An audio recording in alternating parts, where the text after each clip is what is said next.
Hello friends, আজকে আমি একটা অসাধারণ রেসিপি আপনাদের সাথে শেয়ার করব।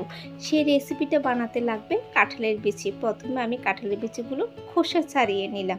একটা দিক নজর রাখতে হবে, কাঁঠালের বিচির মধ্যে যে লাল খোসাটা থাকে সেটা যেন না থাকে। তো এইভাবে কাঁঠালের বিচিগুলো কেটে ধুয়ে নিলাম। এবার একটা বাটিতে জল দিয়ে যে কেটে রেখেছিলাম বিচিগুলো, সেই বিচিগুলো প্রায় আধা ঘন্টার মতো সেদ্ধ করে নিলাম। সেদ্ধ করে নেওয়ার পর এবার একটা শিলনোড়ায় সেদ্ধ করে রাখা বিচিগুলো বেটে নিলাম। আপনারা চাইলে মিক্সিও করে নিতে পারেন। তো এভাবে সবগুলো বিচি বেটে নিলাম। বেটে নিয়ে এবার নিয়ে নেব দুধ, চিনি, ঘি, আর নিয়ে নেব বেটে রাখা কাঁঠালের বিচিগুলো। এবার একটা কড়াইতে দিয়ে দেব অল্প পরিমাণ ঘি, আর দিয়ে দেব বেটে রাখা কাঁঠালের বিচিগুলো, দিয়ে ভালো করে নেড়ে চেড়ে নেব। নেড়ে চেড়ে নিয়ে এবার দিয়ে দেব পরিমাণ মতো দুধ, আর দিয়ে দেব স্বাদ মতো চিনি, দিয়ে ভালো করে মিশ্রণটাকে নেড়ে চেড়ে নেব যতক্ষণ না পর্যন্ত মিশ্রণটা ঘন ঘন আঠা আঠা হবে। তো এইভাবে নেড়ে চেড়ে নেওয়ার পর এবার দিয়ে দেব অল্প পরিমাণ ঘি, যাতে মিশ্রণটা পোড়া না লাগে। তো ঘিয়ের সাথে এভাবে মিশ্রণটা নাড়াচাড়া করে নামিয়ে নিলাম।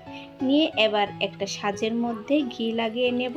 নিয়ে এবার যে আমি কাঁঠালের বিচির মিশ্রণটা রেডি করছি, সেই মিশ্রণটা সাজের মধ্যে দিয়ে সন্দেশ বানিয়ে নেব। এই সন্দেশগুলো না খেতে অনেক বেশি টেস্টি, মানে আপনারা না বানিয়ে খেলে বলতে পারবেন এত টেস্টি।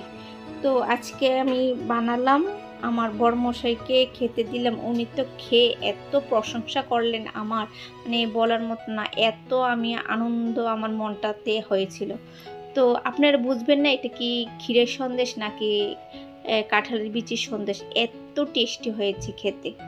তো আপনারা অবশ্যই বাড়িতে ট্রাই করবেন। আর যদি অন্য কাউকে এই সন্দেশটা বানিয়ে খাওয়ান, তাহলে তো ওরা বুঝবেই না কি এটা কি কাঁঠালের বিচি সন্দেশ করেছেন নাকি ক্ষীরের সন্দেশ করেছেন। খেতে এত টেস্টি।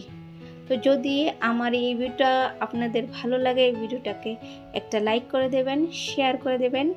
আপনারা ভালো থাকবেন, সুস্থ থাকবেন। Tata, bye bye.